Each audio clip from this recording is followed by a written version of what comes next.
In 3, 2, 1. John, are we live? We're live, sir. What's going on, buddy? Not too much, man. Just loving this weather. Not sarcastic there, huh? Boom, a little bit. Perfect yesterday, and then today it sucks and looks I like it's know. warm again tomorrow. Mother Nature. It's April in Chicago, though. I heard they're supposed to get 3 feet in Minnesota, so it's making me feel real good right now. Today, 3 feet? Well, all things are relative. Yeah, not too bad. Not so bad at all. Any shout-outs from you, buddy? Because we got a great show, and I'm excited to jump into the show. I concur. Real quick, just going back, as far as the weather, I was talking with some guys that were out salting, and I was like, late season, ha, ha, ha. And they're like, we're garbage men.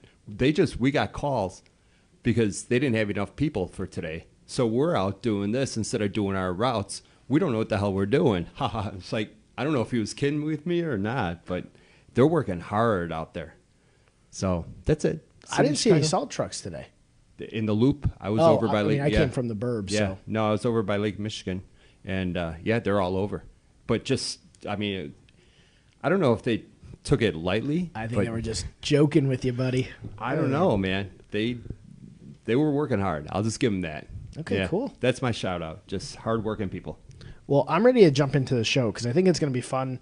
Before we came live, for those of you watching, we were just chatting amongst the four of us, and there's so much cool stuff to get into.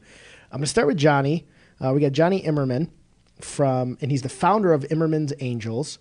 It's an incredible charity. I'm not going to butcher what you guys do. It's a cancer-related charity. I'm going to let you explain everything you guys do because you're going to do it a lot better than I do.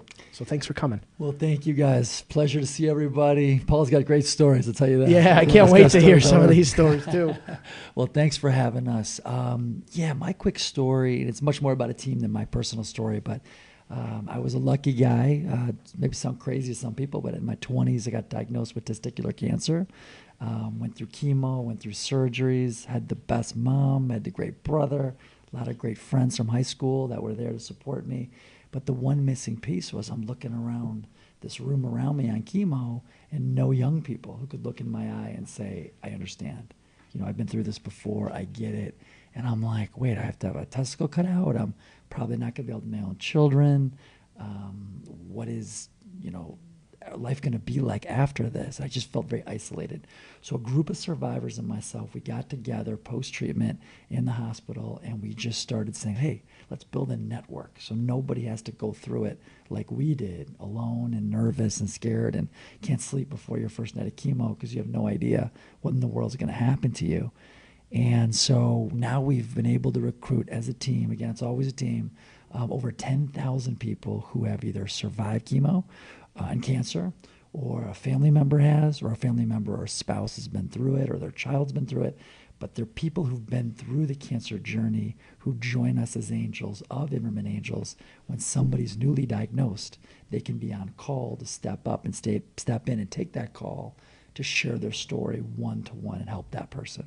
So if it's a guy named Jerry who's 40 with stage 2 colon cancer and he calls Imerman Angels, we're like, hey, you got to know Marty in New York because he beat stage 2 colon cancer with the identical chemos you start on Monday. He's run the whole marathon. He's crossed the 26.2. He crossed the finish line, got his life back, grew his hair back. He's doing okay. He can help you and navigate you through this entire journey. Nobody should ever fight this alone, and everything's free. It's, of course, a nonprofit. Well, what an incredible story and what an incredible cause. And kudos to you for doing the 26.2 and beating cancer in your 20s.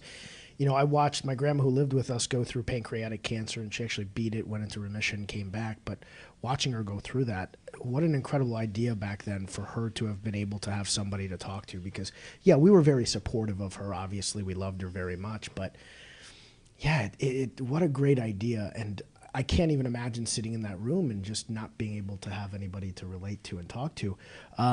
Obviously, you started this after you had cancer. When you were going through it yourself, was it family? Was it friends? Was that what kind of kept you going? Well, thanks for sharing that about your grandma. I'm sorry she had to go through it. But, yeah, it's like 1.6 million Americans every year are going to hear those words, you have cancer, every 12 months. Crazy to hear in your 20s. Crazy to hear at any time, but in your 20s, and then you look like a fit guy. I'm guessing you were probably fit back then. you know, just going through your 20s, and I put myself back as a 26-year-old guy, it would have never even been a thought in my head that that's a possibility. I was exactly the same way. When I was in the gym, you know, playing basketball that morning, I felt 100%.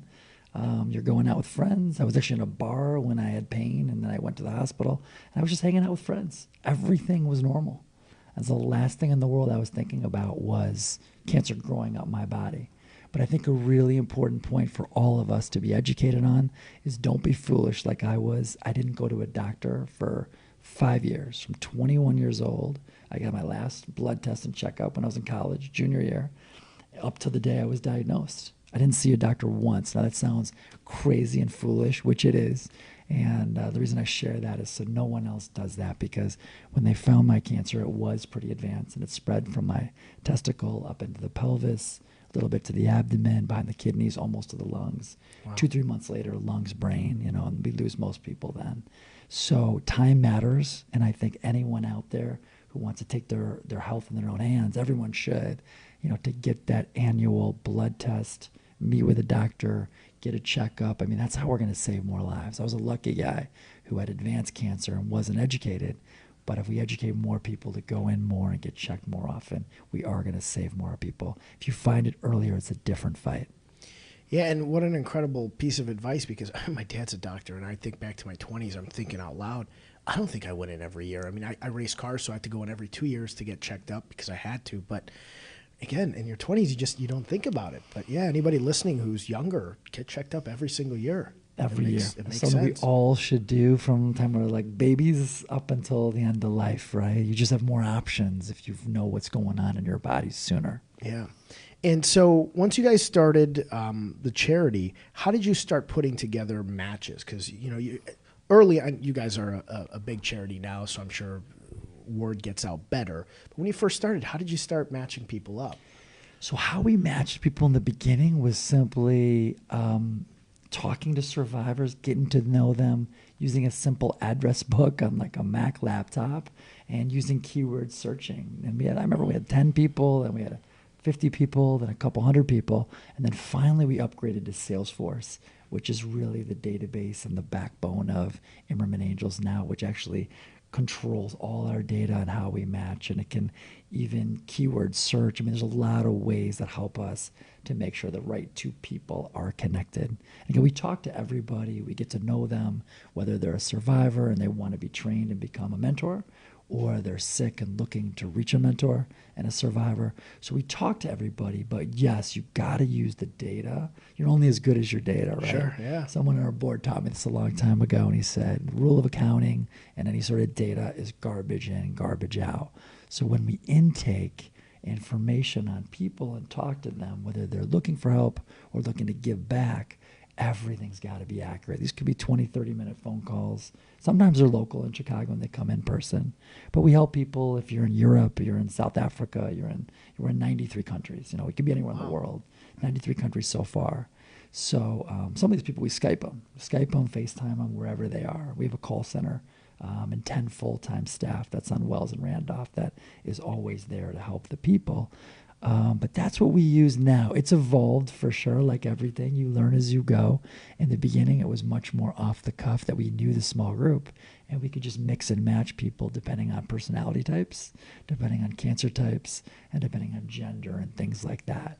And what we've learned is it's so key. You got to ask somebody who's newly diagnosed when they're scared, tell us the profile. Like, ask them, what's the profile of the best person you'd like to meet who's been through it? And sometimes age is really important. They want someone their age. Sometimes the cancer type is really important because they want to talk specifics. Sometimes the treatments are really important. Sometimes race is important, or sexual orientation. I mean, we don't care. We help everyone, anyone touched by it. But the only way to know how to find a custom match, personal connection for that person, is to ask them, what are your fears? What are you going through? Tell us your story, and then we can customize who we think is going to be the perfect person to guide you and be your light from the beginning of this marathon to that finish line. Oh, that's incredible. And I'm guessing a lot of those people who've gone and they've beat that 26.2, do they become mentors after the fact? Almost all of them. Well, thanks for your question, Yeah. because it's a really important one. You know, gratitude is a big reason why survivors do this, right? For me, it was 2 years of either living at my mom's house. I was a 26-year-old single kid and moved back in with my mom. She would drive me every day to 8-hour chemos. You can't drive a car. You know, you get this thing called chemo fog where you're not really alert, and it's just not safe for you or other people, of course. And so I was either on my mom's couch going back and forth or the chemo and at the hospital. And I think when you come out of that, so many of us that have been through this, whether young or old, there's a level of gratitude that wait, like, we're so lucky that we got out of this system. We crossed that finish line. We need to give back. And I think if you add on top of that, when somebody mentored you through Imerman Angels, they provided a volunteer that helped you through your journey. Almost 100% of those people, when they cross the finish line, are like, now it's my turn. Yeah, It's one of the most beautiful parts of the human cycle of life is that, you know, what people help you with when you're in need, and then you reach a point when you have a new knowledge. You understand this course. You know this marathon. You know mile 2. You know mile 6. You know mile 17 and a half. Like, you know the course because you've done it, and you know the finish line, and you give people hope. And you can come back to mile 1 and help the next person.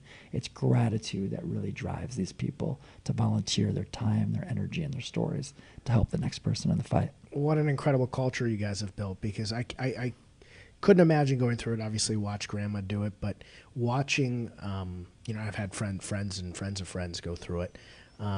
Just knowing somebody can, like you said, almost like a coach, kind of guide you through and give you the hope. Because you know, anytime I've spoken to anybody who's got any illness that could be terminal, hope is such a big factor of it, and I'm guessing for you it was. And Huge. being able to have somebody who's been through it and is okay now, there's a big part of that hope. So you guys are building such an incredible culture. They can obviously be in different states, right? So somebody could be, you know, somewhere else as long as they can communicate with one another. That's right. They a could lot? be in London. You could be in Paris. You could be in countries. you know, Algeria, anywhere in the world. And as long as they have an ability to either write letters, some people do that still, and some of our older people enjoy writing like handwritten letters to people across the world, and that's fine. I mean, we want to make sure they're connected and they have a human being who cares about them, who believes in them, wants to motivate them, and is uniquely similar. They've been through it, and so they can communicate in whatever way they'd like. Most people, the phone is common. Emails, texts, things like that are most common. Social media, right? Skyping. Some people do Skype. We can remember somebody who was in Germany telling us that she was Skyping on her first day going into the hospital and going in for treatment, and that she had a survivor that we hooked her up with in New York.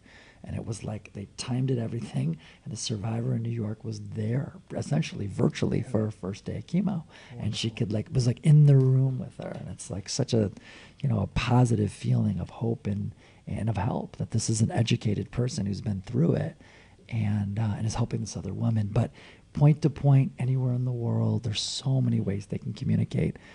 It's really, we want to do whatever helps people the most, and they get to choose how they want to communicate. And you guys, and I've read your site, and I did a lot of research into what you guys do. You help spouses and loved ones and other people who are having to be there and give guidance, because a lot of times those people have never had to deal with becoming strong for somebody who is going through that as well. Thank you, Mo, for taking the time to do that. Caregivers are a key part of what we do. You know, you could have someone who says, you're helping my spouse, and you match them up with a great survivor, but I'm struggling. We have 3 kids. I got to get them to school. I have a job. My spouse has a job. There's so much going on. I'm beyond stressed. And we're like, wait, you should talk to another spouse who says, my spouse went through the same thing. The best situation is you hook up the same 2 groups, right? The same marriage couples, that the ones that are sick, one that was sick is talking to the survivor, and their spouse is talking to the other spouse. When you can do like a double hook up like that can work great. But we also have situations where somebody reaches out and signs up on ImermanAngels.org and says, my 4-year-old child, Isabel, has leukemia, and we're starting chemo next week, and the doctor says in 2 weeks she's going to be as bald as anything, no hair. You know, we are terrified this is happening so fast We got to hook those parents up with another set of parents that can say, you know, our kid, Mike, he's now 14, but when Mike was Isabel's age, she was 4. She had the same leukemia. We've been through this. We've asked the doctor all the questions. You know, she can do it. Our kid did it, and look at his picture now. He looks great. That's the hope and the knowledge and the ability to really connect with somebody, because that family just simply knows exactly what they're going through. Yeah, and the ease that must bring in such a difficult time to know somebody else is there who they can relate to. And obviously, again, I go back to the word hope. Give them hope that everything's going to be okay. Well, typically we take viewer questions, but we have an in-studio question from Paul. Paul, you can ask it if you want. This is awesome. He has a direct line. Paul, you have a direct line. Paul, I'll let you ask it. And we're going to, for everybody watching, we're going to get to Paul shortly, but I'm going to let Paul ask this question because it's a great question and it's his. One of the things that I want to know is at what moment did you know that this is what you wanted to do? When did you have that feeling? So thank you, Paul, for the question. You know, it was mid-chemo, and it actually gave me courage and hope and purpose to want to really beat it and live even more than, you know, I had my mom, I had my brother, I had a lot of reasons to live, my friends, of course. Hopefully we all feel that way. But it gave me an extra boost even on top of that in the middle of it when I said, Purpose. I was just thinking, I'm like, wait, I don't know the survivors. Why, when I ask my doctors here, they tell me, I'm sorry, you're the youngest guy here and there's nobody else young. And, you know, if we knew survivors like you, we'd introduce you. We just don't have any. And so I'm like, that clearly was the only need I had. So it was very clear how to give back for me, because I'm like, I'm probably not the only one. Yeah. And then that became clear, and I talked about my family, and I realized, like, hey, when we're done, let's start making friends with survivors, and let's build a network, and let's all go back and help the next person who thinks they're alone, but they're really not. Like, we have to build a bridge here. But it was right in the middle of treatment we started realizing it, and it was also coupled with, if anyone has been through cancer, listening, when you take your IV pole and you leave your room, and you know, I'm there 8 hours a day, you get there like 7:30, 8 a.m., and you're there to like 4 or 5 p.m. I mean, you have your meals there, you're there the whole day. And then you go home, and then you wake up the next morning, you're back again at 7:30 a.m. for another 8-hour chemo day. But during the day, you take your IV pole and you're walking down the hallway, and you can't help, you're looking behind the glass, like, who else is in here? And I was absolutely stunned, shocked to see how many people were all alone. Most rooms was a person hooked up to chemo, isolated and alone. They looked so depressed. And I just couldn't believe it. I'm like, where are these people's families? Why is there no one here to visit these people, to give them a pump up? Like, where would I be if I didn't have my family? I would be in a really, really bad place. And so that was part of it too, I think, that made it clear to the survivors as we became friends at the end of treatments. And we're like, so many people are alone. You know, we got to build a network so they have a buddy so they never feel alone. I mean, that really illustrated the need. Yeah, it was really clear and obvious to us. We're like, that's just, the system's broken if you have people on chemo all day, every day with no one else in the room. That's not how to fight. Good vision. Yeah. Well, as a team, I always say this, you know, no one person does anything. If any one person does it, they built something. I suggest don't believe them.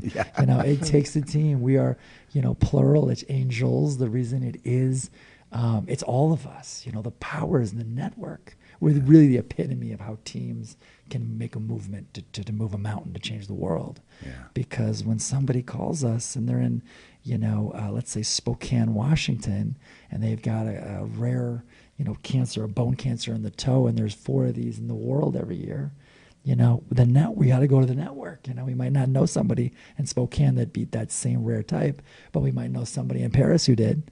And if we know that person and you hook those 2 people up, you've created a human bond that could change this person's world. So it's really the network. The network and the team is what it's all about. And if the survivors didn't care and they weren't grateful and weren't willing to dig back and share something so deep, scary, and personal, the idea doesn't work. You know, it's really the epitome of teamwork. That's one of the best givers gain stories I've ever heard. I mean, it's such like a, I mean, everybody is collaborating for the better good of the entire group of people. It's incredible. And so if you want to be a mentor you can go on to your website and become a mentor, reach out to you guys. Absolutely. You can sign up online. It's ImmermanAngels.org. If you forget that, Google gives us a grant. We get $10,000 in credits every year. Good for Google. So if you just remember, isn't it great that Google does that? A lot of people don't know that, but Google really helps us out and a lot of causes out. And so if you remember one-on-one cancer support, we buy those keywords with their credits, so we're number one in the world with that. So if you forget the name, that's okay. One-on-one cancer support will pop up number one. And if you're watching, John has put it in the video feed. I just saw it pop up. So thank you, John. I have it up there for you. Absolutely. If you're not somebody who's a cancer survivor, but you want to be involved with the charity and you want to be able to give back or volunteer time, what ways can somebody who's watching, John, me, anybody who's watching, be able to give back? Well, thank you. Thank you, guys. You know, our service is free. We just want to help more people. Our biggest, pain point is when somebody finds us after treatment and they're like, oh my God, I would have loved to use that. I wish I would have known. So awareness is everything, right? That's helps us at least give them the opportunity to meet the people we know. They're such great people. So the only thing you need to do, if you know someone who's fighting cancer, family is going through it, or a survivor out there, if you get them to our website and they sign up online, we take everything from there, whether they're looking for help or want to give help. But our team and our call center will triage and figure out how to help people. But if we raise awareness, we're just going to help more people. Oh, that's wonderful. You guys got any events coming up? Because I know you guys have.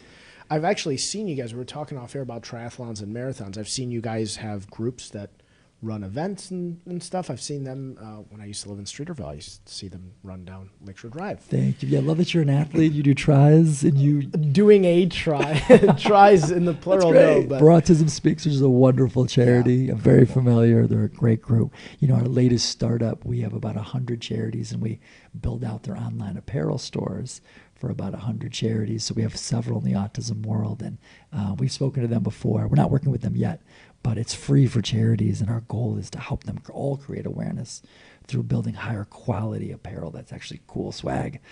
Charities kind of struggle with making the cooler stuff. Are you wearing the cool swag today? This is the higher quality stuff. Yeah, Okay, cool. our startup's called Close Talk, CLOZ Talk. Okay. And it's free for the charities. So we kind of flipped the model by being sort of social impact guys. We realized after 15 years, to fix the broken model, you can never take anything from the charities, which we don't want to, but we really can't because they don't have the money, the time, or the energy anyway. Let them serve their mission.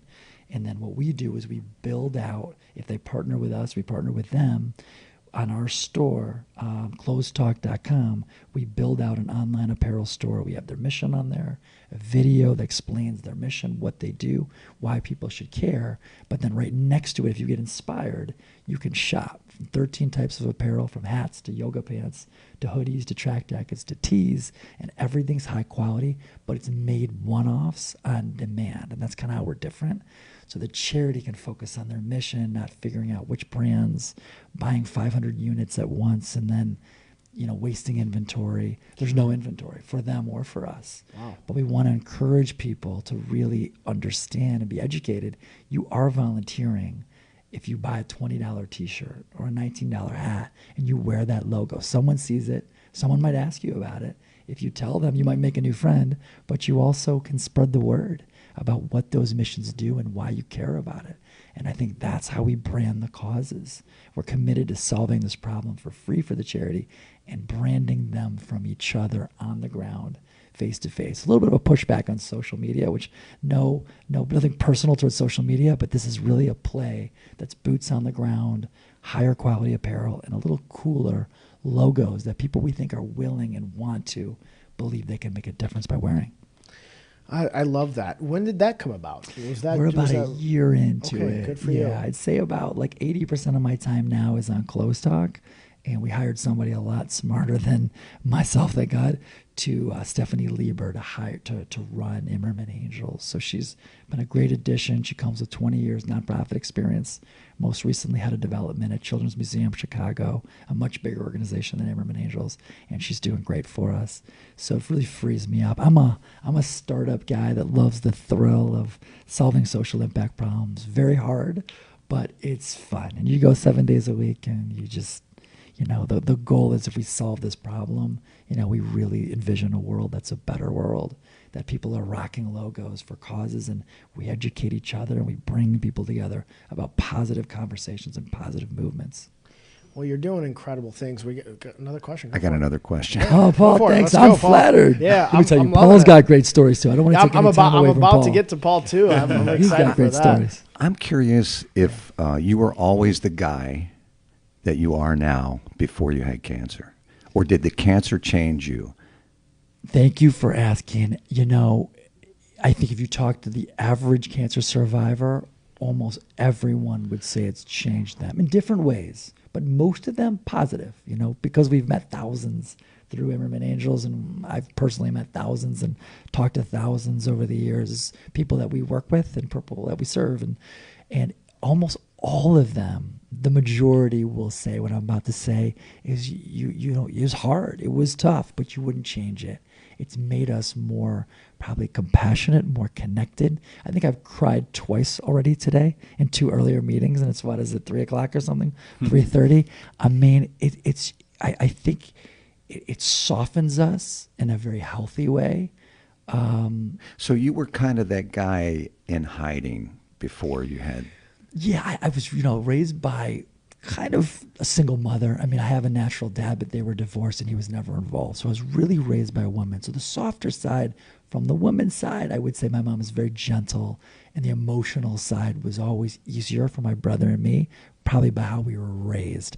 But I'm much more comfortable now jumping into it, talking about emotions and deep stuff like life and death, and talking to families that are like, I've got a 4-year-old child and I have stage 4 pancreatic cancer, and I want to see my kid grow up and have a life and protect my child, and is she going to be able to pay for his college? And I mean, these are deep issues. And so I think going through cancer made me much more comfortable talking about the hardest of the hard in a good way. And in my opinion, it makes me happier. It makes me feel living more connected to people and what matters. And definitely it changed me in a big way, Paul, to answer your question. Maybe the biggest way, it gave me the courage to quit my day job in the corporate world. I used to work in, commercial real estate and be a property manager and area director for a bunch of properties, and wear a suit and tie every day. And nothing against that. And I have a lot of friends that are in that industry. I love them all. I mean, we're all different, but the way I reacted and changed was like, wait, I'm not on this planet for that much longer. None of us are. Like, let's solve real social problems. And I want to do it not just after work on volunteer. I want to do it all the time. That's and cool. I'm very blessed that, our team has found a way to be able to have a career doing it and be able to help people and feel great about what we do by day and by night. So we're grateful and we're lucky to be able to do that. Do I really have to go on after him? Trust me, Paul's awesome. Yeah. Paul is awesome, and your journey is No, incredible. it's amazing. Thank you so much for sharing with us. Thank you. Yeah, no, really appreciate it. I always ask everybody to give a piece of advice for entrepreneurs, and you can absolutely do that because you're an entrepreneur. A little spin on that, I think what you've gone through with cancer and overcoming it, and then obviously speaking to thousands of people who have cancer, you probably have a much higher appreciation for life than the average person. If somebody's going through a hard time, whether it be cancer, an illness, or a sickness, any piece of advice you would have for them if they are that person kind of sitting there with that initial feeling that you may have had, wow, I'm 26, or even if you're 36 or 56 or 66, and this doesn't seem like it's a fair thing to me. Paul and Mo, thank you both for your comments, and thanks for your question. The advice when you're going through a hard time, which I was post-treatment, the next 2 years, after the 2 years of treatment, in some ways were equal to sometimes harder emotionally than the cancer. The build back up phase, the trauma, I look in the mirror and just cry because I'm like, who is that person? That's not what I remember. It's not who my self-identity is telling me I am. I'm overweight. I have no hair, no eyelashes, no eyebrows. My skin's bleached white, dark eyes. I'm like, this person looks half dead. You're poisoned, which you are. And that emotional trauma of how you look, how you feel, not being social and going out with friends like we do and enjoying life, how to learn how to do that again. and then how to work and what I want out of life. There was so many, that was so tough for me, that what I really learned is how I healed, even though I didn't really realize it was happening at the time, was through giving back. But I knew that felt good. And I knew that as bad as I felt about myself, and I knew as low as my confidence was, a 0.0 on the scale, about everything about myself, when I went back to the center and those people wanted my friendship and to talk to me and to learn and to say, wait, you beat what I have, and like, did this happen to you? And what did you do about that? And what did you tell your mom about like this and that? And like, you just connect through healing those people is how I healed myself. And so the people who go through any challenge, whether it's cancer, whether it's divorce, whether it's the loss of a family member that's your best friend, I think the key is to try to convert that into something good and something positive. And by helping someone that's in a worse place than you are is how we pull ourselves out of the hole and we heal. And I think it's just it's just human. That's who we are. We're social creatures. We're all connected. And when we stop and get outside of our own trauma and help somebody who's really in a worse place, that's how we're going to start the road to healing. Well, you're an incredible guy, Jonny, and inspirational. I mean, I'm taken aback, motivated. You're an inspiration, and I can't thank you enough. And I feel like Paul probably feels the same way, and John too. Definitely. Listening to this, your story is incredible, and I appreciate you candidly sharing it with us. Thank you. I've had a great team around me. I will tell you again. You'll hear me say the word team probably 100 times a day, but like we've got, it's the team. Whether it's your family, your friends, survivors, that's how we get through things, right? It's community. And I'm excited for the roundtable after we're done with Paul, with you two also chatting about everything, because this is going to be fun. I'm going to move over to Paul because Paul's think awesome. I cannot wait to hear some of his stories. For those of you watching and didn't have the privilege of hearing some of the stories before we came on air, Paul, and I don't want to butcher your last name, Audia? Yeah, Audia, did a good job. A lot of vowels. Yeah, he's the founder and CEO of Audia Motion and Still Photography. If you haven't checked out his website when we announced him, check it out. It's unbelievable. I'm going to try to share parts of his book in a second. He's taken photographs and videos of literally every place in the world and almost any career influencer. You've been everywhere, from TV, movies, sports, the Pope. Thank you for coming on, and tell us how you got into photography and what Audia Motion and Still does. Well, I'm going to start out this way. That's not my book. Not your book, correct. The book that you brought in. The Pope and Loyola Press, yes, are the two people that actually put it together. I was one of the photographers. I think I shot over 50% of it.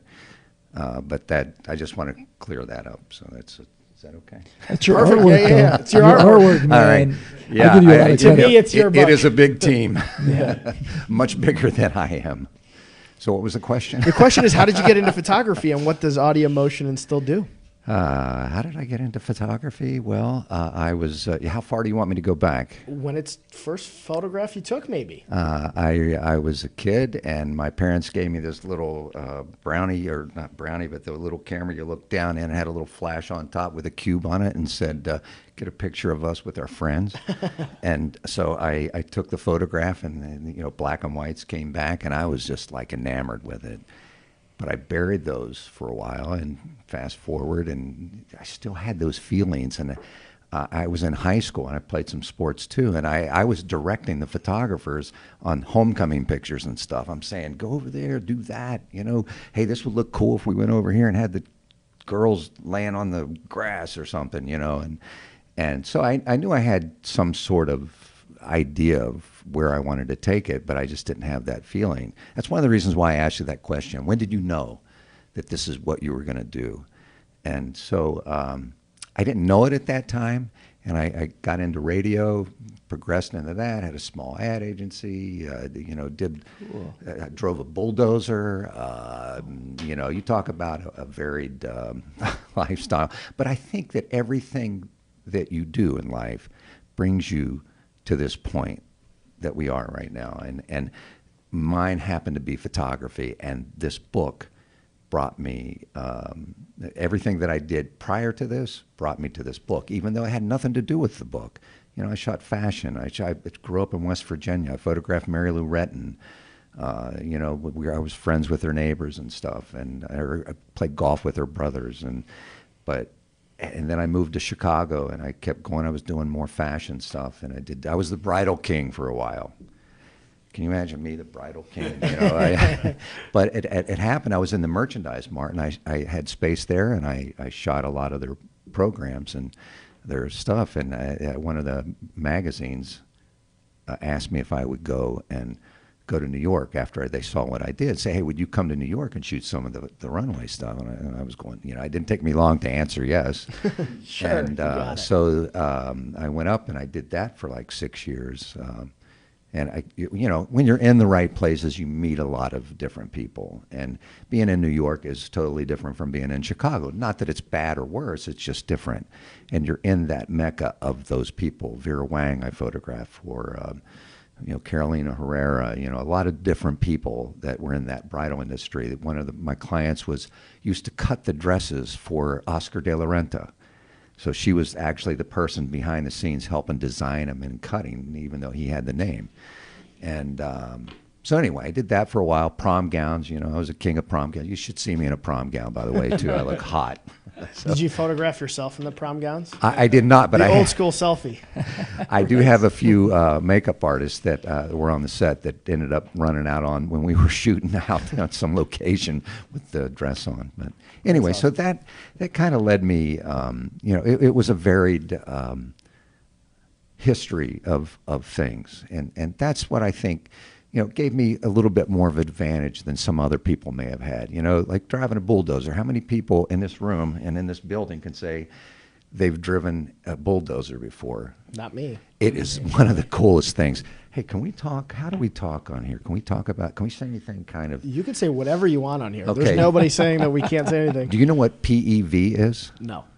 It's called penis extension vehicle. Oh, I have actually heard that. I'm a car guy, so I've heard this. Okay, so it's like a car, but a man driving it. Anyway, so I don't want to get off topic, but all these things lead you up to this, and I had no idea I was ever going to photograph anything for the Pope. It wasn't in my purview at all.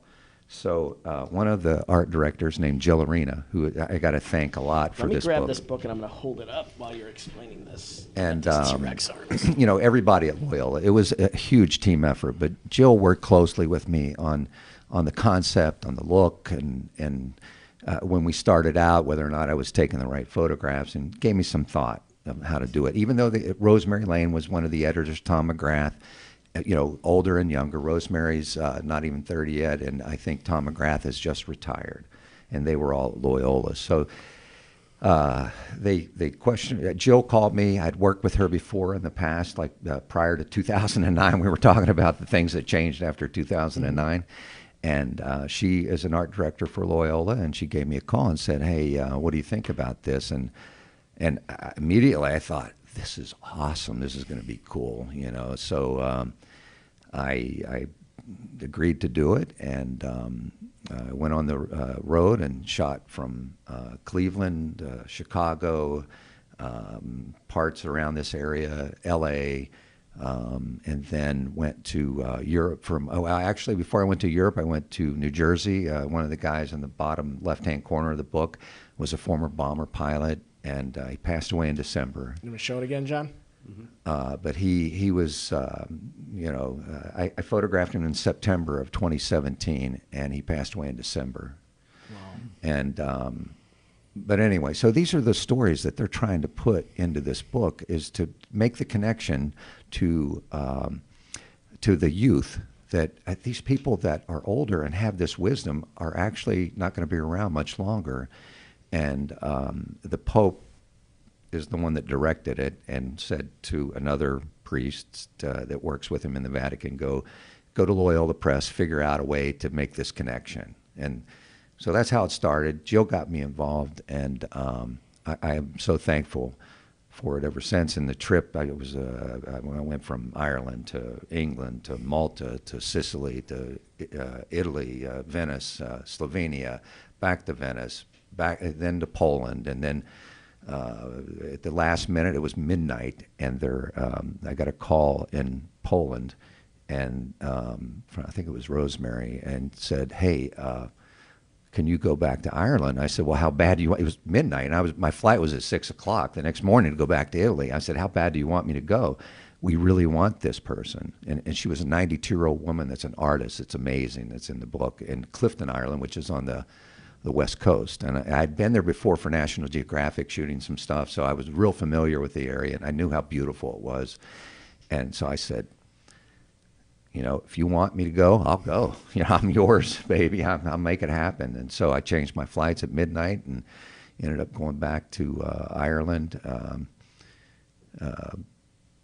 But all of it is a culmination of a group of people. As there's no I in team, right?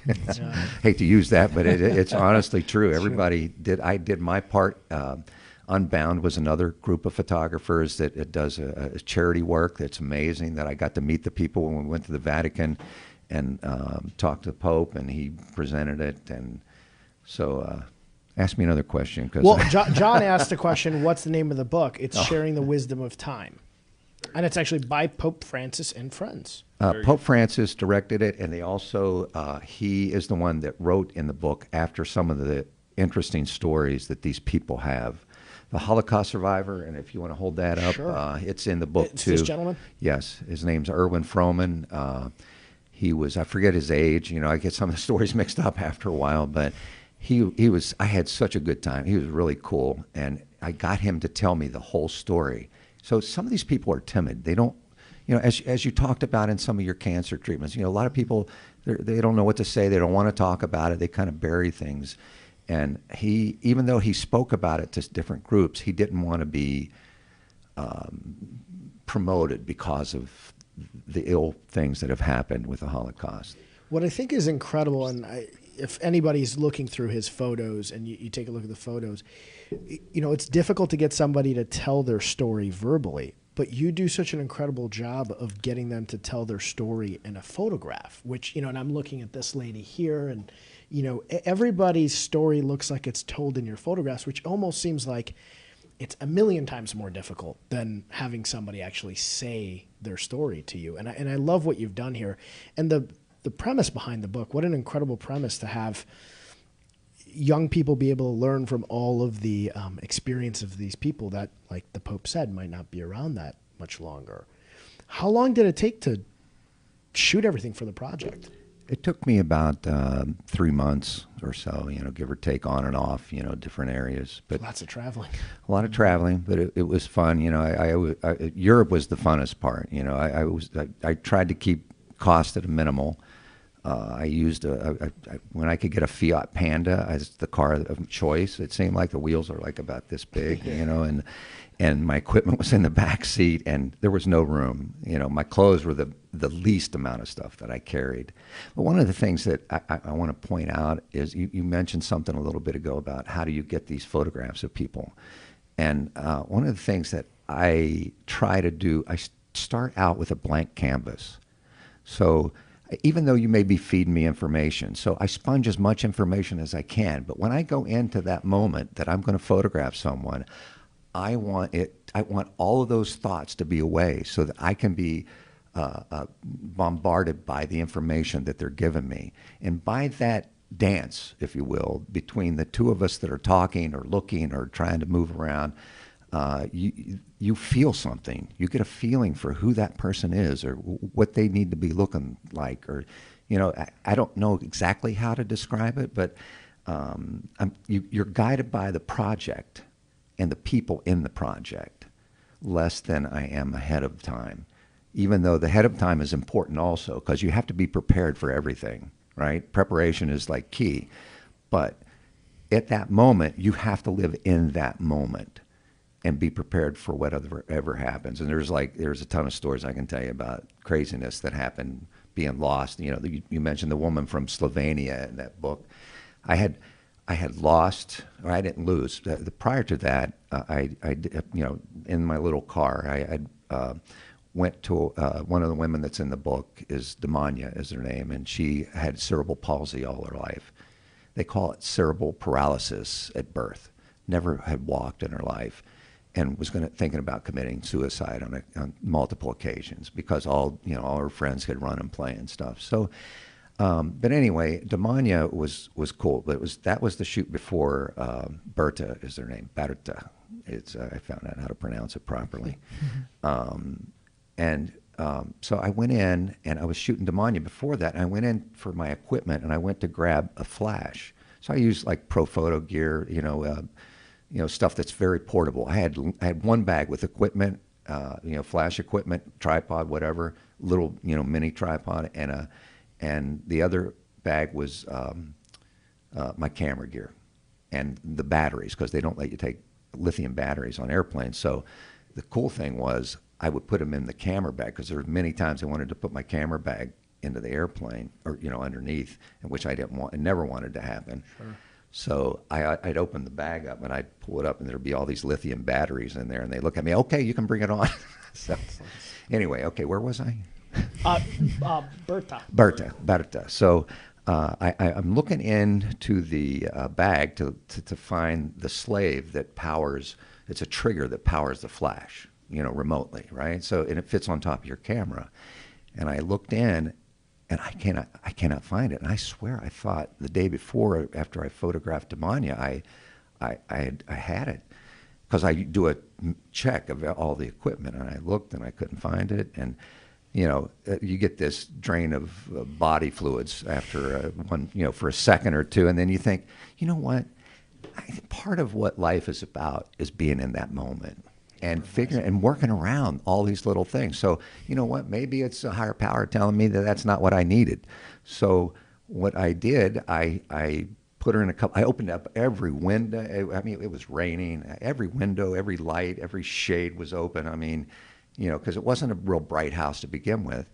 And I put her in a couple positions in this, and if you see, there's like all these crazy things hanging up on the wall and everything. And I one of the translators, who the book is also in Slovenian language too, she was there, which thank God, because I know Google Translate would not work on Slovenian language. It was like so I knew nothing. I couldn't even say hello.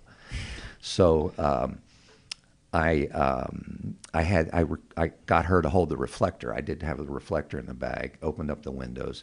And this was after, so one of the things, I start photographing them, while we're talking. So we talk first, and then I just pull the camera out, and I just start talking, I'm shooting and I'm talking, and I still continue with the conversation to get them somewhat relaxed. Because a lot of people, and including myself, I was photographed yesterday for the Daily Herald, and you're camera shy. Yeah, I didn't know what to do. I was like, the guy's shooting like I might shoot, and I'm going, oh, wow, I got to quit paying attention to him. Candid photos. Yes. So she did wonderful. The girl, I had her holding the reflector in a couple different places. And you know what? And I think that's kind of what made the photograph. I mean, it's not perfect lighting. It's not perfect.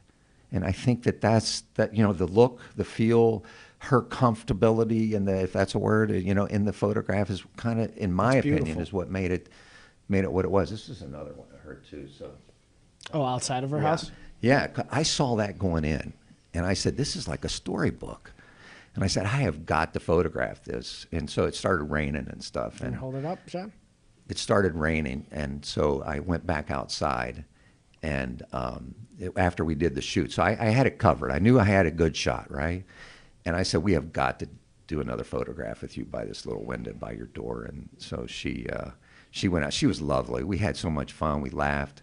One of her stories, again, it's the story that the people say more than it is the photograph. But she taught people that were troubled students. I forget the term. They were more or less cast aside because they were trouble, right? And they couldn't get through high school. And her thing was that love and respect was missing in their lives. And because of that, they acted out. And by acting out, then they became disturbed or whatever the case may be and went into a different school system. And she felt that if you gave people, anyone, love and respect, then they would react to that. And not having that is what made it. And that's one of my lessons that I think I took away from this book was, no revenge. The Holocaust survivor. People have they have reasons, much more than I have, to be mad at someone, but they don't. It's interesting. And I'm sure you took a lot of life lessons from all these different people. Shooting people seems to be a very difficult thing to do, and you've got an incredible art form and mastered it beautifully. When prior to doing this, you shot some fashion, you shot some wedding dresses. You were the wedding dress guy, but the Nat Geo stuff was all nature. I've seen photographers that are really good at one thing. So I know real estate photographers because I'm in the real estate world as well. They're brilliant at shooting real estate. You're brilliant at shooting virtually everything. How do you hone that skill set? Is it just something from your passion you were able to pick up as you went, or was it practice? Was it something that made you so able to shoot beautifully when it's a person, beautifully when it's nature, beautifully when it's a wedding gown? Because it's such a different thing to shoot. Well, let me correct you on the Nat Geo stuff. Okay. Okay, I photographed the clothing catalog. Okay. That they used to do. They don't do it anymore. They sold off that branch after Murdoch bought them, I think, or whatever. But I did it for like 6 years, and we would go to locations, and it wasn't like I was living in a yurt or something. I was usually in a B&B. We had makeup models. You still have to produce it, right? And so I was much more comfortable than most of the Nat Geo guys that do this for a living, that go out and live in a yurt and do those kind of things. So I don't want you to think that I was that part of it. I was a different part that helped them, with revenue. But I enjoyed it, and we did a great job. And, if you guys, I don't know if I'm going to share this with you, but I'll show you a video when we were shooting in Guatemala that makes everyone laugh at me. Well, we'll have to see it. Love to see it. And if you want everybody else who's watching to see it, we'll just put it in the comments section, and they can see it too.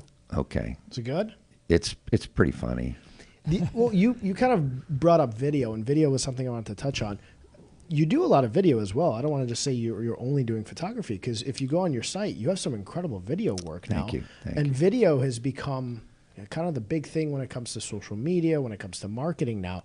When did you segue from doing photos to doing photos and videos? I think it was probably about 6 years ago, and it wasn't much of a segue. It was just more of a natural.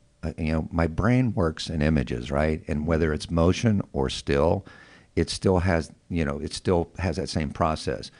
When you said you raced cars, yeah. When you visualize the track, yeah. So always. You're looking at it, whether you take a snapshot of it or you're around the track driving all the time. You're thinking, right? Sure. So my brain always worked that way. Maybe a little more on speed than some of the other people that do, not literally, but it just moves very quickly. So I think we're all raised, or we all have these passions and potential for things. And most of us are lucky in life if we're able to do those things that we're passionate and compassionate about.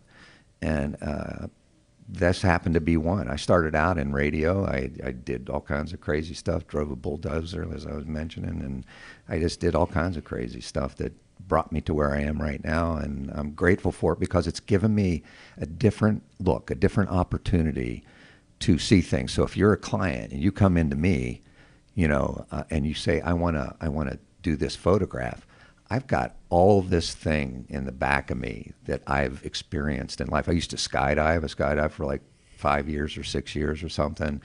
All these different things that brought me and make me see people in a different light. It doesn't matter who you are, whether you're the janitor or the president of a CFO or CEO of a company, which I've done stuff for a lot of corporate people and CEOs. I treat them all the same. I don't treat anybody any differently. That's wonderful.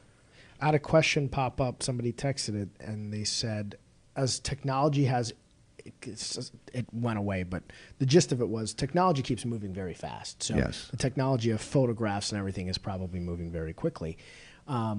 How do you combat that? Is it welcoming to you because you've had a skill set of photography, like you said, from back when photography was very, very different, to how it is now. How do you keep with the times of the changing technology? I've always embraced it. However, I don't lose my past. So I love technology. When Kodak came out with the first 35 millimeter type camera, it was Nikon actually at that time, but a Nikon body. I was in on it. I was working, did a few things with Kodak to test the color charts and a few other things. I had friends. And so I just thought it was cool. That doesn't mean that I don't like film. It's getting harder to get it processed, but film is starting to come back a little bit. I still save 2 cameras that are film cameras that I won't get rid of. And they're Fuji 6x8, so it's like 6x8 centimeters. The back rotates, and at the front end is like a 4x5, so it tilts, shifts, rises, and falls. So it's not hard to embrace technology, but I still remember what was happening in the past, and it helps me to be who I am when I come to a table, to an ad agency or whoever the client may be, But you were talking about video. Video and photography. I mean, the technology video's changed a lot. Very quickly, too. Yes, and that's why that was a good question, because video has changed a lot. It makes it more available to people and easier. It's still that vision. So I think you can give anyone a camera in this room, and we'll all take different photographs. That doesn't mean they're good or bad, but all of us have different visions.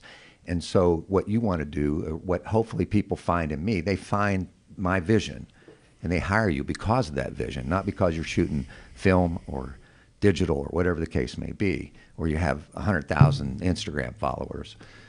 And you actually just answered my next question. My next question was going to be, now with the accessibility of everybody to have a camera, or I can just grab my cell phone and take a photo or a video, how do you set yourself apart from the millions of people who are trying to get into photography? And it's your passion and your vision, it sounds like, is a big part of it. That's a good question, too, and I'm not sure I have an exact answer, but I think it's that point of who you are. How do I see things? How did I grow up? How did I envision? How did Jimmy get to the point of where he is right now? He had life circumstances that brought him there. You know what? Salvador Dali. Remember Salvador Dali, the mustache? Mm-hmm. I was in France, in Paris, and I went to his museum, and I saw this T-shirt, and it said, "Everything alters me, nothing changes me." And I bought that T-shirt, and I wore it till it had holes in it. Awesome. Probably still have it in my closet. That's awesome. But I think we are who we are when we're born, right? We have this certain personality about us. So I think what he was saying is that everything you do makes you a different person, but it never quite. You are who you are. You change, you alter, but you don't actually. At least that's the way I perceived it anyway, and I thought of it. Paul, when you're not shooting photographs, and maybe you shoot photographs as kind of a leisure thing, what do you do to just have fun? Do you go places to shoot photographs for fun? I do occasionally. There's another photographer from New York and another one from New Jersey that I've been friends with for like 30 years. And did you remember the Seinfeld episode when the guy had the Jimmy leg? Yeah. Okay, well, we call it the Jimmy finger. Okay. And we have to go and photograph someplace. So we get the itch to do something different. That's another thing that increases your skill set. So if you want to go get better at something and you've never photographed a football game, go photograph a football game. Go photograph a basketball, because you don't see it. Because if you're in that moment, you're thinking 10 times ahead of what the next play will be. Should I be in the end zone? Should I be over here? And I was doing this before there was autofocus. So it really hones your skills, especially if you're doing fashion. Yeah. So you do something differently, and it makes you better. What was the question again? I'm sorry. Outside of taking photos, I presume maybe taking photographs would have been a leisurely thing for you. Because it's such a passion piece for you. But is there anything else outside of photographs?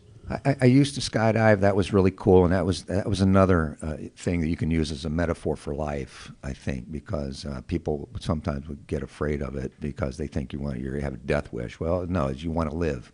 It's more about living than it is about having a death wish, and the control of your body, control of the moment.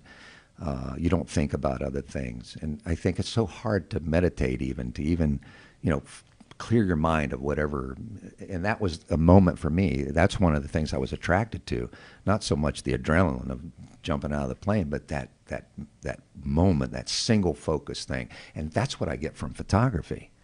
I mean, the word focus can be played a lot, but Sure, yeah. but Parallel. that actually brings me. I used to be worse than I am now, believe it or not, but because I used to get higher off of the high of being a photographer, of taking the photograph.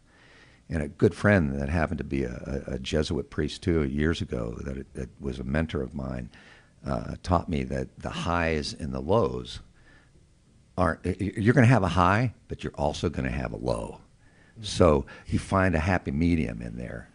And I think, by doing that, you're still creative, you're still good. So I don't take the camera with me wherever I go. It makes me think. It makes me think about how these lights are set up in this room, what John's doing over there. I see things differently. Johnny's over there laughing. I can look right in his brain right now. You're good energy. Yeah, he's great energy. I'll tell you, I skydived once, or skydove, I guess, if it's only one time. And I'll tell you, it was the only time in my life I've ever had the fight or flight feeling when the door opened. And I did it the one time, and I've boxed, I race cars. I'm an adrenaline junkie through and through. But that door opening was single-handedly the most frightening thing that's ever happened to me. Because have you ever done it, Johnny? Never. You have a guy on your back, like a backpack, the first time you jump, because he's your tandem guy. Yeah. And the door opens, and I think what I didn't realize was how fast people got sucked out of the airplane. Because I just imagined people would just jump out and they would fall. Because I'd bungee jump before that. And the plane's moving, somebody jumps out, and it's like, whoosh, and they're just sucked out. And I was just like, in that moment, and I had gone with my ex-girlfriend, and she had done it once before, and the guy tied up to her said, I think your boyfriend's scared. And I looked at him and go, you goddamn right I'm scared. Like, I'm terrified. I would have been scared too. I man. go, I'm not playing tough guy here. I am terrified. What kind of plane was it? It was a little propeller Cessna? plane. A tiny little thing. What, single engine in the front? Yeah, single probably? engine, yeah. Yeah, probably a Cessna. When I first started it, they didn't do tandem, or they were just bringing tandems on, so we had to do like a static line to learn how to do Oh, it. jeez. Yeah, and then you built up the static line, and if you did okay after 4 to 6 jumps, I can't remember what it was, then they let you go on your own, and then you pulled your ripcord, and then you progress. And then the first time someone came in the air with me was like a big pivotal moment. It was like, awesome. Oh, man, there's someone else up here. Going up, you get the altitude meter, and I just remember looking at it at like 5,000 feet, and I was like, we are way too high. And I was like, I got to go over three times this height? And it gets to like 10,000, you're looking down, you're like, why am I doing this? This is insanity. But, you're right. In that moment, you're not thinking of anything else. There's a real focus moment when you jump out of that plane. But I was terrified. You might want to go. I would have been terrified too, man. I don't think I was terrified. I think I was, one, because I did bring my camera up and I photographed some friends that were doing it, and I was laughing at them being scared. And so I'm taking pictures going, look at him, he has no saliva in his mouth. He's like, he can't breathe. His eyes were this big. And then when I put the camera down, to do it, when I held onto a strut. And so the moment that I was holding onto the strut and looking at my feet dangling down, I had this brief moment of panic. And then the guy, the jump master, looked over and said, jump! Or I forget what he said. But anyway, and then I just let go. And then it was just, and then after the first time, I knew I was hooked. Interesting. It was one of those I things did where like 500 jumps. So. Wow, good for you. I did it, and I said, maybe I would do it again if I was over like a cool scenery piece, but it wasn't like, I got to go do it again.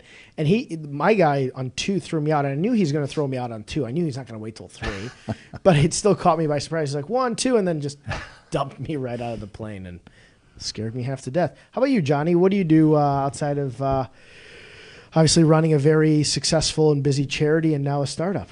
Well, I most of my time now between the two, I would say the 20% is probably Imerman Angels and about 80% is Close Talk. And we're about a year into Close Talk, year and a half.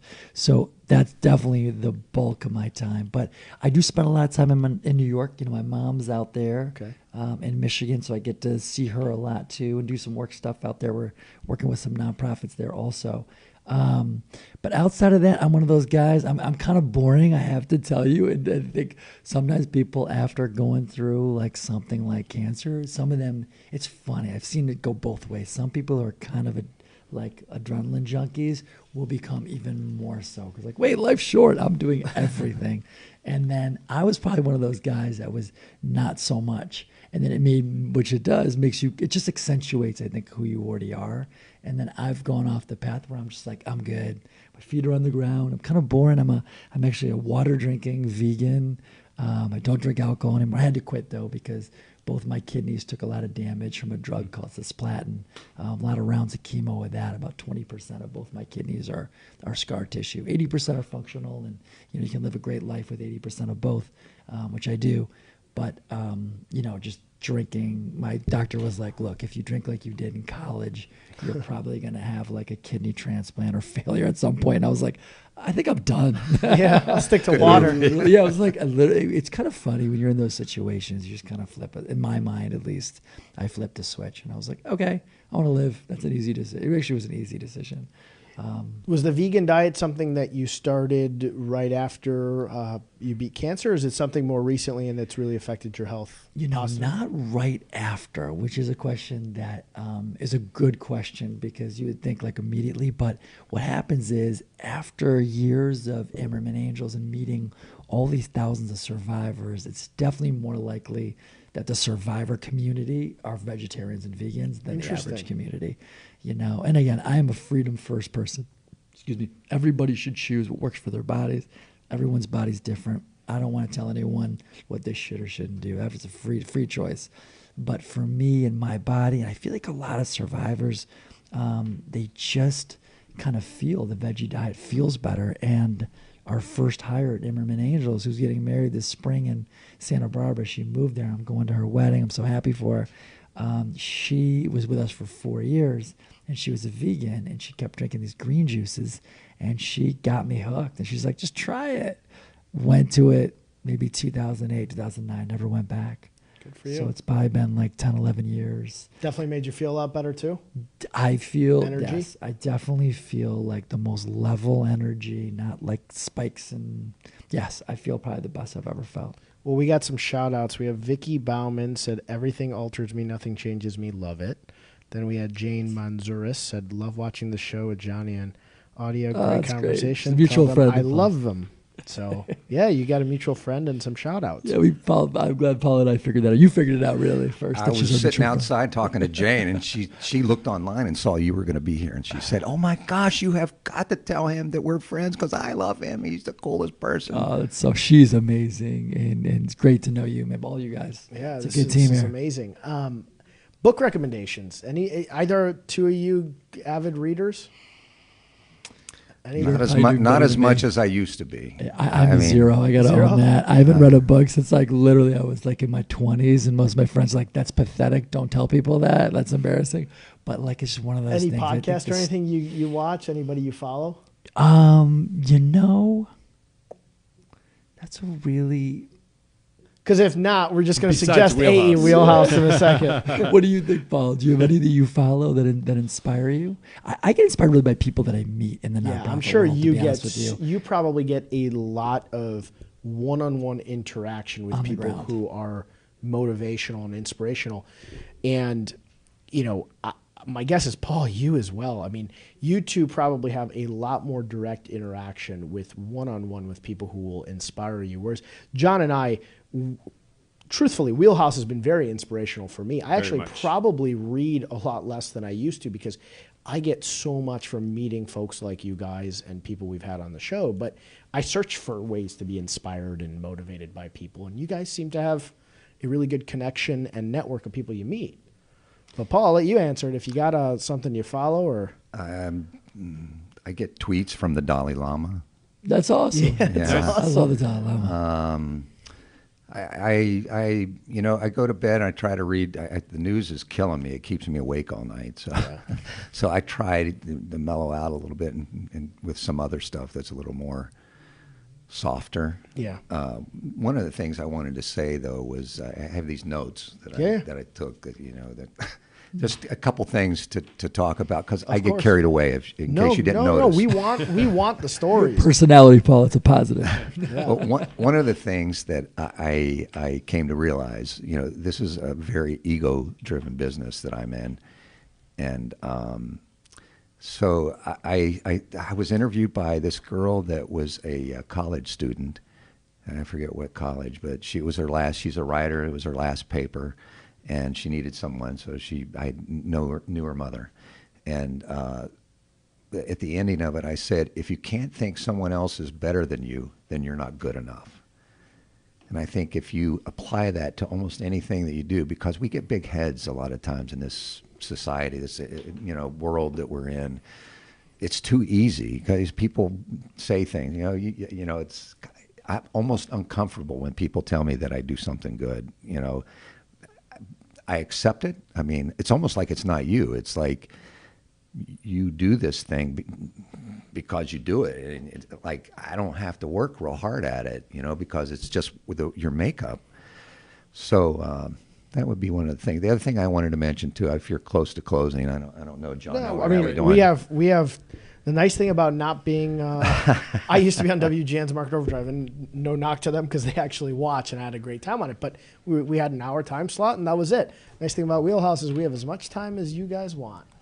Well, you mentioned about video, and I've learned a lot. There's been a couple things in my life that have altered me. And one of them is this book and the people that are in this book. Erwin is a huge part, the Holocaust survivor, and his story. And also I started doing work with a healthcare network called Access Community Healthcare Network. Yeah, that's it. It's been about 6 years now. And so I produce and direct the video. We have a team of people that we bring in. It's a soft sell. They're awesome. 205 West Randolph? Yeah. Well, there's a couple different places, okay. Yes. There's several in the area. South Side. Their offices are on 600 West Fulton. Got it. But they're in, I forget how many they are, but they are one of the, I have learned and been humbled by what they do for people. There was a story about cancer from one of the people that's on the board now that had ovarian cancer. The business let her go. She lost her insurance, and they saved her life. And so these kind of things. And one of the stories that we did was life of a patient, one day in a patient. I think I wrote it down so I don't forget. We did one called Pen a Sister. Have you ever heard of that? Mainly in the south side of Chicago, because they found out that there's a high mortality rate with breast cancer in that area. And it has nothing to do with race or color or anything, or it just has to do because they're not getting checked. Mm-hmm. And so we went in and did a story on one of the survivors, and they found out that when they go to church, they'll listen to the pastor more than they'll listen to their neighbors say, you need to go get checked. So they put a pin on each person in church, and then that means that person needs to go get checked for breast cancer and stuff. Great What idea. a great That's idea. Thanks for sharing that. The other one was called One Patient's Journey, and it was a woman that had problems.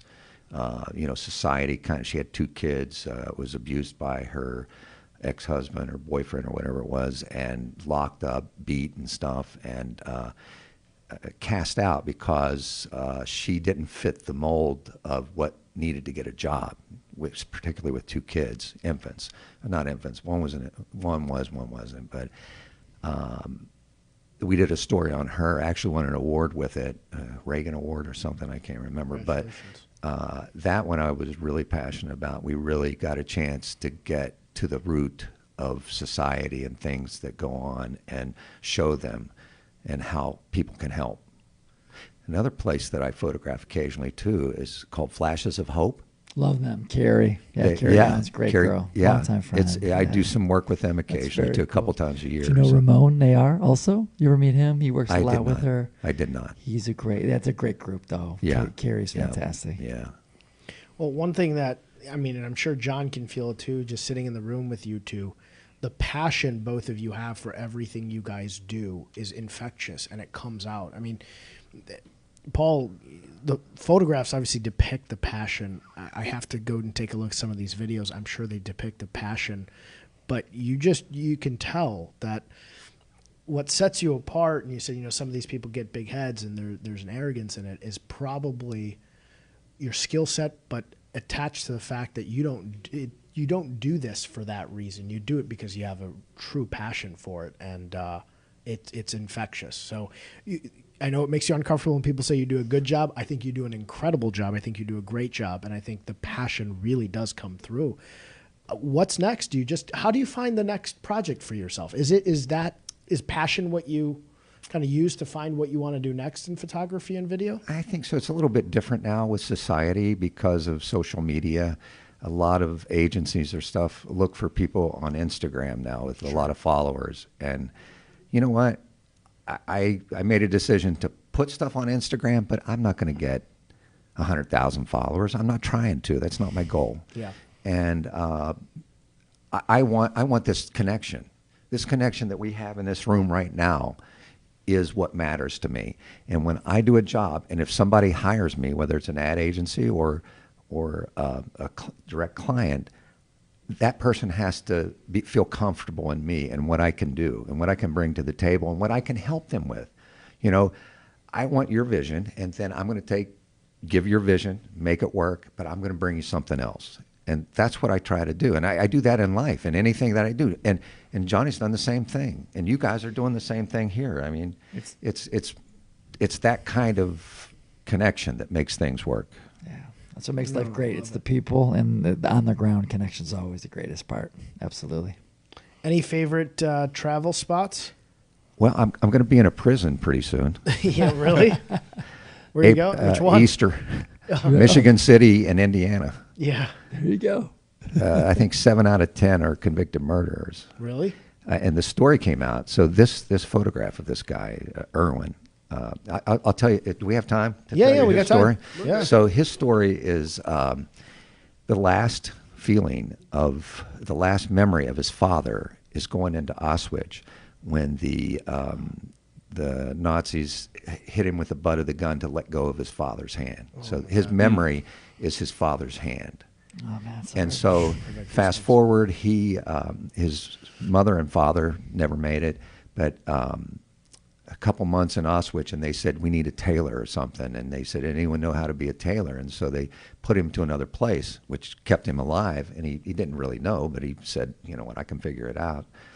And he went and was liberated. When he was liberated, I forget which camp he was in, but when he was liberated, he was already, almost unconscious. He was unconscious. He woke up in a Red Cross thing and laying down, and 2 Red Cross nurses looking over him, saying, we saved another one. And fast forward, at 19, he moved in to the United States, came in through the Statue of Liberty, and then moved to Cleveland area, was, I think, a baker or something, and again, there's so many stories in my head that I might screw them up a little bit, but he was in a car. He had 2 children in a car going to see the baker maybe at like 4 o'clock in the morning outside of Cleveland. The guy opened the car door and shot him. Had to have his jaw reconstructed. Oh my God. Here's a guy that survived the Holocaust. And then he survived that. Yeah, he survived it, and it was like, so I forget the story. It was something about a police officer was walking by, or he drove himself to the police station, and then they immediately brought him to the hospital. I mean, it was like this close between him living and dying. And he's had but you would never know that. I mean, he was such a genuine guy. So we were talking about getting people to do things. So I photographed him first, listened to him, photographed him, got these shots out of him. And then I think I was in Dallas or something, and I get a call from the art director, from Jill, and saying, hey, we need you to go back and we want to do a video of him. And so I had my car packed in my garage, and I live in the suburbs. And I told Jill, the art director, go to my house, here's the code to the garage, drive my equipment, and I'll meet you in Cleveland. So I flew into Cleveland, snowing like crazy, talking to him, and got an opportunity to, he's telling me the story, but he's kind of, not giving me the full thing, right? And I could feel it. And so finally I said, I want to hear, what happened. And he's sitting back and he said, okay, I'm going to tell you. So I started recording. I'm thinking, this is cool. And then the story lasts a while because there's a lot that goes on. And I'm looking at my watch going, I think I'm going to miss my flight. To myself, I'm saying this. And then he looked up at me, saw that I was not paying attention. He said, hey, you wanted to hear the story? I'm going to tell you the story. And I said, there is no place in this world I need to be than right here. And so I got the whole story. Rosemary edited it, and it's on Loyola Press's website, I think. But that was, I forget, why was I telling you about him again? I mean, That's in incredible the story. I'm gonna take a look at it as soon as I'm near a computer. Somebody said I have goosebumps from that story. Great story. And Kara Loper said, "Yeah, Dad." That's my daughter. Yeah, she's Yeah. I'm a fan. Yeah. Incredible story, and it's unbelievable. He makes it through the Holocaust, survives, comes here, moves here, immigrates here, and then gets shot here as well. And then doesn't hold survives. grudge. And yeah, and what an incredible story. All these people had a story. I mean, everybody in the book had something like that. And if you can imagine yourself in this whirlwind tour, there were other photographers too, but in this whirlwind of the part that I did, listening to this information, these stories that people are telling you, how it can change you and change the way you see things. And for him not to be angry, to release anger. And I know you follow the Dalai Lama and a lot of lessons learned in a lot of ways. A lot of people talk about it, but the release of anger and the short life we live is so key, right? I mean, to be healthy, mentally and physically, because they're all, the mind and the body, right, are swirled together in one. And if you're going to hold on to that anger, even if it's justified, like you said, this guy's probably have a lot of reasons to be angry, but he chooses not to be and be in peace. And that's probably why he's lived such a long life. He let it go. He doesn't Can't want imagine people how hard to that is. forget it. Right. You got to talk about it. You have to talk about it. I agree. Otherwise, history repeats. You got to put it out there, but to not hate back, right, or to not fight back, Which is tough. It's a tough thing because when someone hurts you, you want to hurt them back. Yeah. And it's tough to not do that. Especially- to follow your instincts. Especially such horrible hate and hurt that he's gone through from, I mean, the memory of, him gripping his dad to everything that happened to him. I mean, it's hate and hurt at such a high level. For him to have the compassion to not hate is incredible. There's happy stuff in there too, but I'm going to tell you one more story. Yeah, go. I mean, these are all in my vision stories. They're not written that way in there necessarily, but what I've experienced through the people, and and a lot of it was through translations. I was in 3 cities in Poland, and one of them was Pruszków, I think is how you pronounce it, and it's west of or east of Warsaw, I forget, to the left. You go to Warsaw and you take a left, and by a couple hours, and it was raining. And I came in from Venice. It was beautiful. Got there, raining. Rented the car, drove there. Didn't know where I was going. Waze didn't work half the time anyway, So I don't know where I am. More times than not, I was lost. But that's part of the journey, being lost. And so I got to the place, got there, no electricity in their house, in that whole area. And it was dusk. They had a few candles. They had a fireplace, and that was it. And then the light on my flash was also a video light, too, the Profoto made. And I used it, and I put it down and photographed him. But while we're talking, the story came out that, because I'm trying to dig and find out why this guy is in the book, first of all, and what his story is. He was young, too. I think he was like 10 or 12. And I didn't know the story about the Nazis and the Russians and how they had to split Poland in half. My history lessons were pretty weak. So I did find out from him, or at least his version of it, is that they split it. The part that he lived in and grew up in was on the Russian side.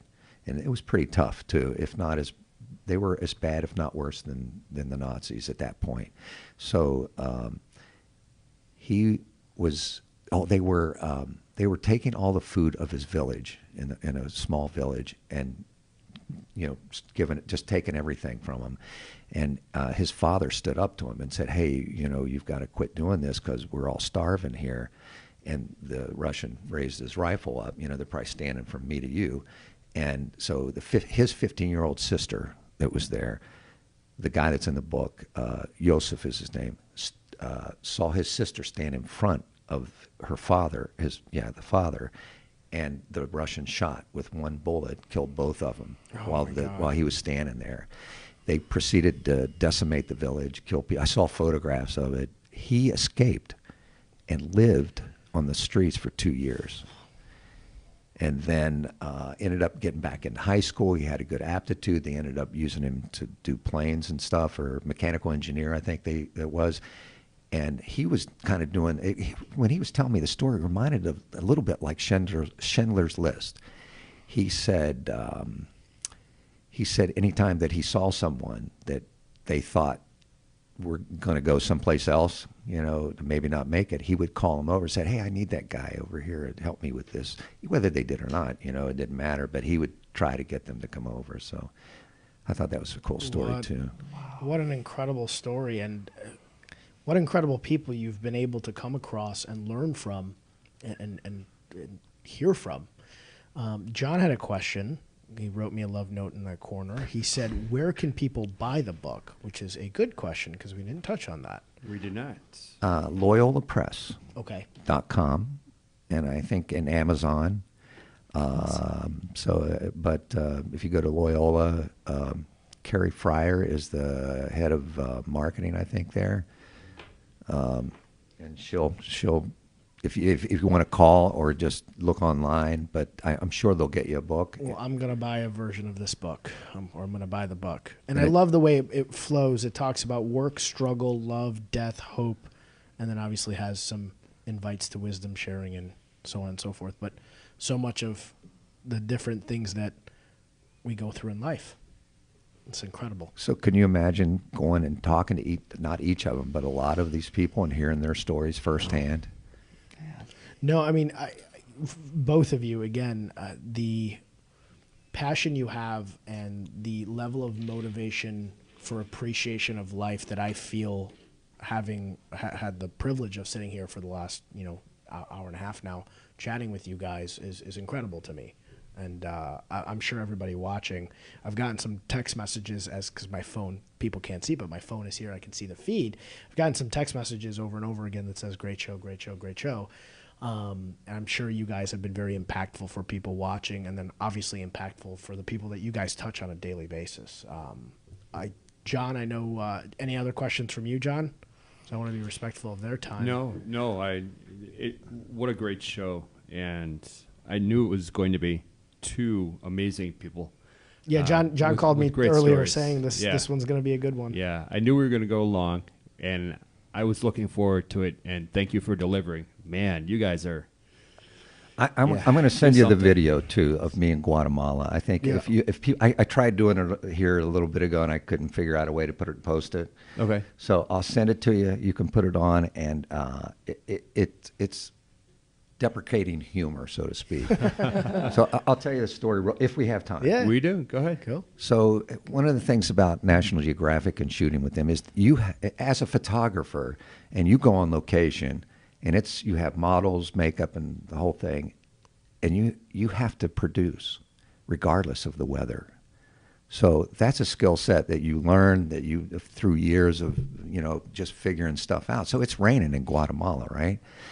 And I was standing underneath this porch, and we were doing pretty good. But the model was over here, and I ended up getting outside of the porch because that was where the camera needed to be in the shot. So I had no raincoat, I had no umbrella. We're at like this hotel thing. So I grabbed the cleaning lady that was walking by, and I gave her a few dollars and asked her if I could borrow some garbage bags, those big black garbage bags. So I cut holes in them. I had my Panama hat on, and I cut holes in the thing, and then I did this little duck thing. And so one of the guys from that was producer is Alan Schifrin from Core 3 Creative. And he says anytime he wants to laugh, he watches that video. Well, we'll put it up on our page. Yeah, we all want to see this. Yeah, we all want to see it. And Jill just put a link up in the video feed itself on how to actually buy the book. So thank you, Jill. That, yeah. Thank you, That's Jill, great. for doing that. Thank you, Jill. Anybody watching, either live or later, we get a lot of people that watch after the show. Click the link and you can buy the book. Absolutely. I don't think they'll be disappointed either. I think No. it's for anybody. And it doesn't matter what religion or stuff. I mean, one of the things I like about Life this lessons. Pope is that he embraces a lot. It Very doesn't. inclusive. Yeah, and so it's more about being spiritual and following that road of life that is good for people that Jonny was mentioning than it is about the other direction, which I won't go into. So. Right. Yeah. Fair. Well, I encourage people to purchase this book. Encourage people to follow both of you. Definitely follow Imerman Angels as well. Volunteer if you can. If you know somebody going through cancer or is somebody who's a loved one of somebody going through it, reach out to these guys because I can guarantee that they are going to make life quite a bit easier for the person going through it and anybody who's a family member sharing in the struggle with them because what you guys do is unbelievable. And I appreciate, again, from both of you, the candid sharing of the stories. It means a lot. Thank you. Thanks for having us here, and it's great to meet you, Paul. Great to see all you guys, and we're honored to be here. So thanks, Jonny. Good job too. I really I'm so grateful for John over here for the connection that we made, and we're all going to hold hands and sing Kumbaya. You're fun, dude. I love it. He's going to have a water, I maybe really some mean more that. whiskey for Take you. a shot. Everybody else take a shot. John, what do we got coming up? I don't even know what we have coming up next week. Oh, my goodness. Let's take a look, shall we? This is going to be a tough show to follow up. Well, next week is episode 50. Whoa. Yeah. It's the big 5-0. Yeah. We'll get to 1,000 and catch Joe Rogan someday. So we're going to have a show, just one guest, and I suggest you Uber because the gentleman's name is Paul Letko. He's the founder at Few Spirits, F-E-W, Few Spirits. They're located here in Illinois, and he's going to be bringing a variety of samples of their bourbon, their gin, and their vodka. Well, guess I'm For Ubering. us to be Need any help, John? Paul's coming back on, too. for us to be sampling and critiquing, but I've actually already tried it, and we're going to have a fun show. So Okay. I figure with it being number 50, we'll have some cocktails on the air, pretend like we're doing business, and then maybe go out for dinner. Deal. I'm in. That's what I got. That's what we got next week. I will hopefully not be on any back-related painkillers next Wednesday, and even if I Well, am, I just won't take them that Don't day. take them because we're going to have them in studio. Drown the pain in vodka, gin, and bourbon. Mo, Boom. guess where I'm going on. Oh, go ahead. I'm sorry. Yeah, no, there- I'm ready to Guess where I'm guess. going in May. Where are you going? Spartanburg. You know what's in Spartanburg? Oh, the test track for BMW. BMW. That's Yeah. right. Oh, very I knew it was a nice. test track for BMW or Audi, but yeah, that's awesome. Yeah. Are you going to do it? Yeah. Because they have a testing. My wife facility. and I are. Yeah. Good for you. Yeah. Actually, I think one of their, and I don't know if he's still an instructor there. Next weekend, I'm racing at Road America with a guy, Johann Schwartz, is driving one of the 3 cars we're driving, and he was he holds the Guinness Book of World Records for the longest drift, and he did in a BMW. So I think he's an Wow. instructor there. So I'll ask What's him. his and if name he is- again? Johann. I'll look. I'll remember that name. I will be driving with him next week. So if he is, I'll link you guys Oh, because please do. he's like a celebrity in the BMW world now. So I had a little bit of, my daughter used to be the marketing director for a BMW dealership in Dallas called Classic BMW. Okay. And so we went there several years ago, and of course we ended up buying a BMW, but they let us go on the racetracks outside of Dallas and do with the driver's ed thing. Yeah. And I learned so much. And then we went to the Autobahn here in Chicago. Joliet. Yeah. I'll be there on Friday. Is that the Cote, or is that the? Did they rent the track or? No, so we're going to be there testing. So we're going to go with a member to test those three yeah. cars that we're racing. Next week, we're doing some setup. Have you done the work on it. Tesla yet? I've driven the Tesla. I've driven the fast Tesla, the 100D. It's frightening fast. Yeah. They're too quiet for me, and they're silly fast.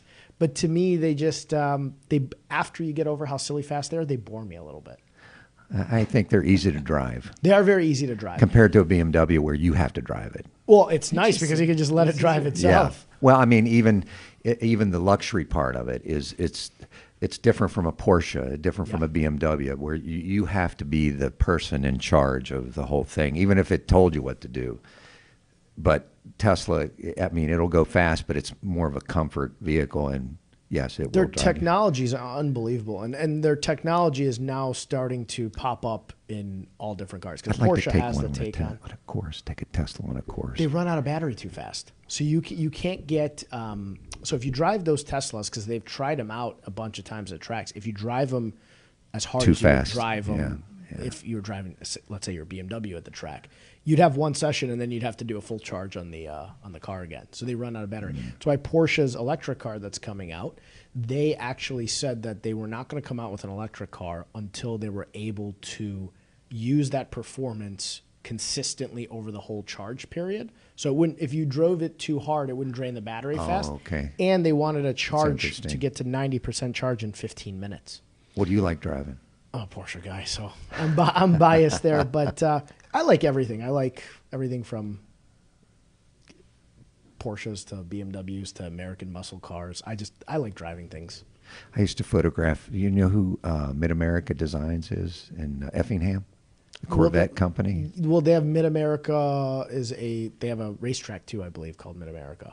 Yes, that's not the one. This is a aftermarket Corvette, and they used to do Porsches too, and I used to shoot their clothing line for them, and I got to drive a lot of those too. That was fun. Well, we're gonna have to have you back on once you go down to The prison. it's Spartanburg. Spartanburg, and drive those cars. And we'll have to chat about The it. story about the prison, if you don't mind, Sure. is that the woman that was the contact for Irwin wrote a book with a priest in Notre Dame, and she was the big contact here, but she also went to a prison and wrote this book, Camaraderie, I think. Camarado. Yeah, that's it. And so she's going back to the prison on Easter Sunday. I'm going to be on CBS 2 about 7:45 a.m. before the main thing comes on. And then right after that, I leave there and go to Michigan City. And 7 out of 10 are on murder's row. Are convicted murderers. So the priest that goes there feels that, no matter who you are in life, you still are valuable. You have a life, no matter what. And so they have this book there. The Mara sent them some of the prisoners the book, and they walk around with it like it's a badge of honor. And so she got me to go in on Easter Sunday with the priest and her, and take some of the photographs with a couple of the guys holding the book and stuff. And I thought that would be a great play off of the book and another valuable lesson that if I don't come back, will you guys? Well, no, we're going to have you back. No, I'm talking about out of the prison. Oh, no, yeah, we'll come. We'll send a search party. We'll do sharing location with you. Yeah, we'll do the sharing location. Exactly. We'll jump in a Tesla and drive over as fast as we can. No, we would love to have you back on to share any more of these stories, and enjoy I'd love that. to. Enjoy it. There's a lot. Yeah, In enjoy case you it, didn't know. and thank you to both of you again. Thank you. This show. Thank I mean, you, I have guys. people thanks for the show, first time watcher, great show, and I've been getting text messages. You guys are incredible. You're inspirational, and I really, really can't tell you guys how appreciative I am that you guys were so candid and came on the show. Well, thank you. Let us know when we can help. Yeah, Anything to help. absolutely. All right. John, anything else, Johnny, buddy? great job. Thank you. Thank you too, man. You Thank too. you. Your That's all we stories, have for enjoy the your day. stories. I've had experiences with cancer too, so that's. We're going to wrap this up. That's all we have for the day. I'm going to get us out of here in 3, 2, 1.